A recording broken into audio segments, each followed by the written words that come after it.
Hello and welcome to Lesson 5, Know Your Enemy. In this video, we will be looking at our enemy, Satan and the devil and his demons. And it is important to know who they are so we can protect ourselves against them. Just like the lion and the snake or any predator, if you are aware that they are in the area, you can take precautions to safeguard yourself against a possible attack. And as always, I will list all the scriptures in the description below this video so you can read them for yourself and read the context, and just don't take my word for it. Be a good Berean.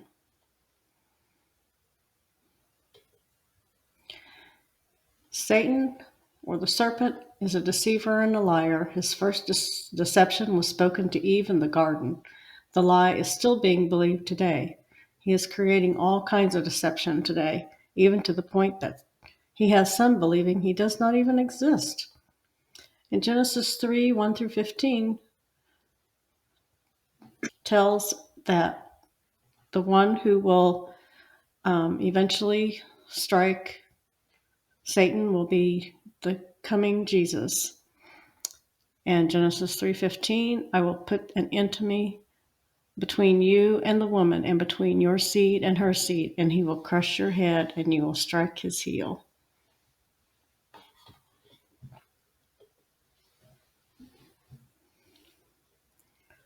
The great serpent in Genesis is identified as a devil and Satan in Revelation 12:9.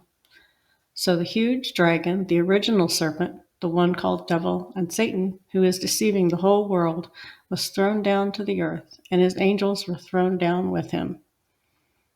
So this serpent is the same one in Genesis that deceived Eve in the garden. And we need to know who they are in order to protect ourselves against them. Satan, his main method of creating evil and is deceiving people.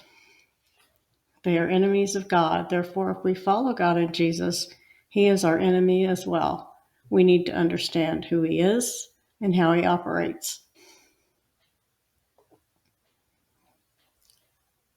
We'll look here at Satan as a proper name that is given to the devil. The Greek word for the devil is diablos, which literally translates to slanderer or accuser. And the Greek word for devil is diablos, comes from the verb diablo. This means slanderer, or to falsely accuse, or to divide.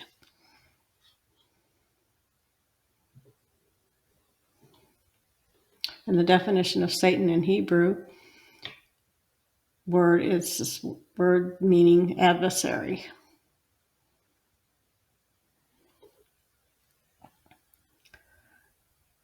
In 1 Peter, Satan is called the roaring lion.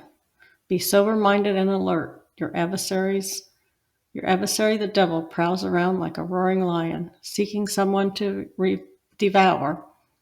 Resist him, standing firm in your faith and in the knowledge that your brothers throughout the world are undergoing the same kind of suffering. Jesus was tempted by Satan in Mark 1, 12 through 13. Immediately, the Spirit sent him out into the desert.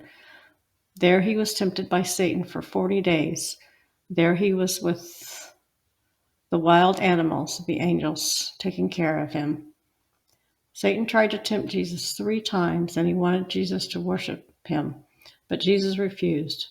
You can read more about this in Matthew 4, 1 through 11. Jesus calls Satan the murderer and the father of lies in John 8:44. Why do you not understand what I am saying? It is because you are unable to accept my message. You belong to your father, the devil, and you want to carry out his desires. He was a murderer from the beginning, refusing to uphold the truth because there's no truth in him. When he lies, he speaks his native language because he is a liar and the father of lies.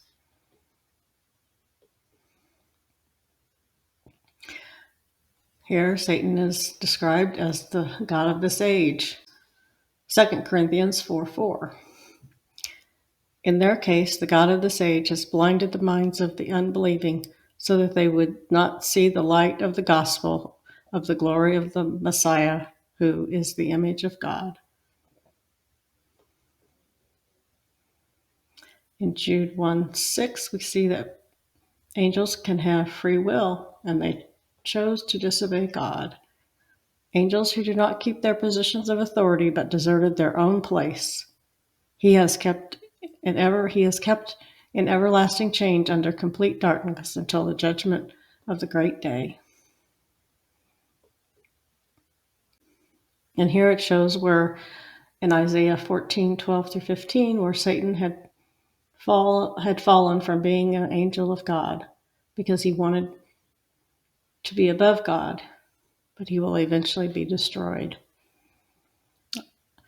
How have you fallen from heaven, O day star, son of dawn? You have been cut down to the ground, O destroyer of nations. You said in your heart, I will ascend to the heavens.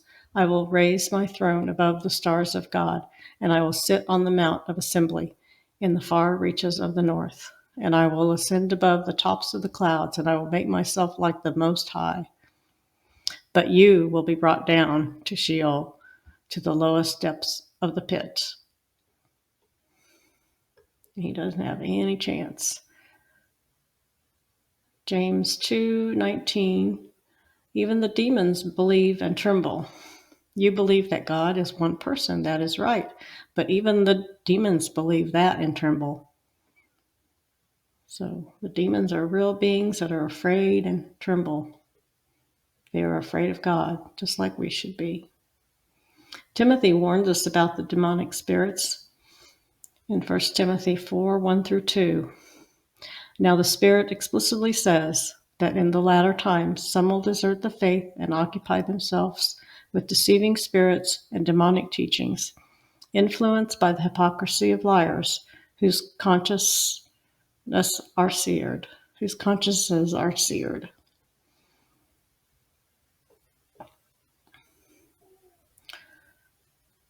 Paul was trying to come to the Thessalonians, but was prevented by Satan in 1 Thessalonians 2:18. We wanted to come to you. I, Paul, tried several times, but Satan prevented us. Satan can masquerade as an angel of light. In fact, I think most of the time he does. 2 Corinthians 11:13-14. For such men are false apostles, deceitful workers, masquerading as the apostles of Christ. And no wonder, for Satan himself masquerades as an angel of light. In Job, we can see where God himself had a conversation with Satan. Now there was a day when the sons of God came to present themselves before the Lord, and Satan also came among them. The Lord said to Satan, From where do you come? Satan answered the Lord and said, From roaming about the earth and walking around on it. And the Lord said to Satan, Have you considered my servant Job?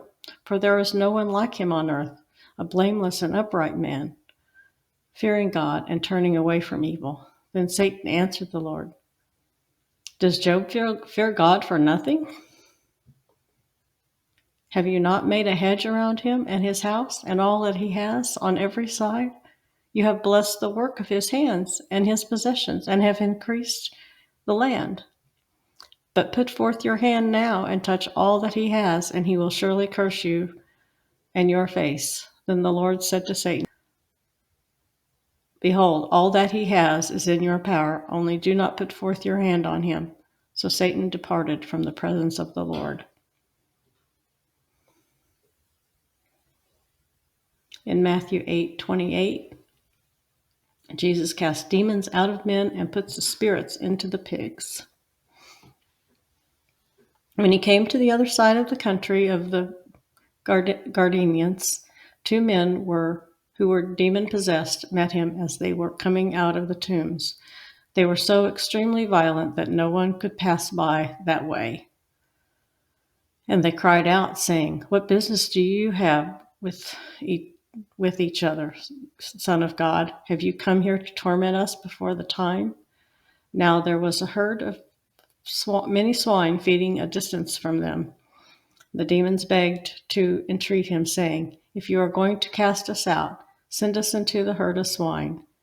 And he said to them, "Go." And they came out and went into the swine, and the whole herd rushed down the steep bank into the sea and perished in the waters.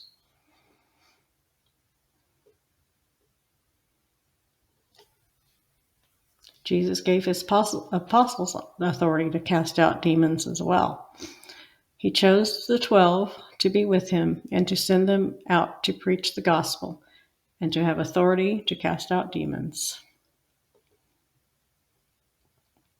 Here Satan will be the one who empowers the Antichrist, or the lawless one, at the end of the age, so that he can do great signs and wonders and deceive people. This is in 2 Thessalonians 2, 9 through 10. The coming of the lawlessness will be accompanied by the work of Satan, with every kind of power, sign, and false wonder, and every wicked deception directed against those who are perishing, because they refuse the love of the truth that would have saved them. Jesus explains that the lake of fire was created with the intent to destroy Satan and his demons, or fallen angels. Matthew 25:41. He will also say to those on the left, "Go away from me, you who are doomed in the fire of the age to come, prepared for the devil and his angels." In Revelation 12:7-9, the angels war with Satan. This is the beginning of the end of the evil. Then there was war in heaven. Michael and his angels fought the dragon, and the dragon and his angels fought back. But the dragon and his angels were not strong enough, so there was no longer a place for them in heaven. So the huge dragon, the original serpent, the one called the devil and Satan, who is deceiving the whole world, was thrown down to the earth, and his angels were thrown down with him. So here again we can see where the serpent, the original serpent, was called the devil and Satan.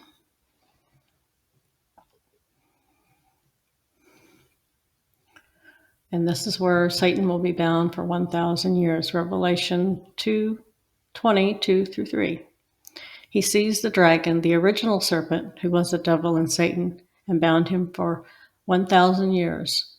The angel threw him into the abyss, locked it, and sealed it, so that he could not deceive the nations any longer until the 1,000 years were finished, and after that he must be freed for a short time.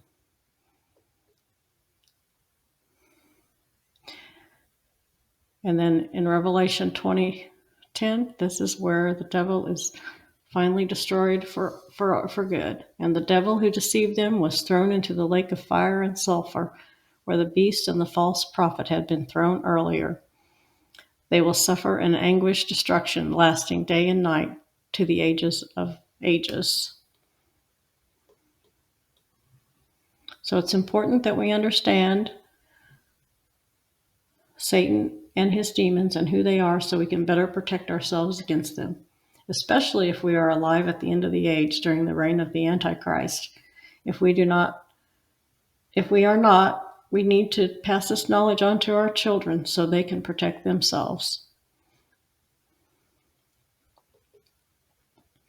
Thank you so much for watching, and I hope you got some good out of this. And as always, be good Bereans and study the scriptures for yourself. I will list them all in the description in this video, so you can do that. And we will see you next time. Thank you.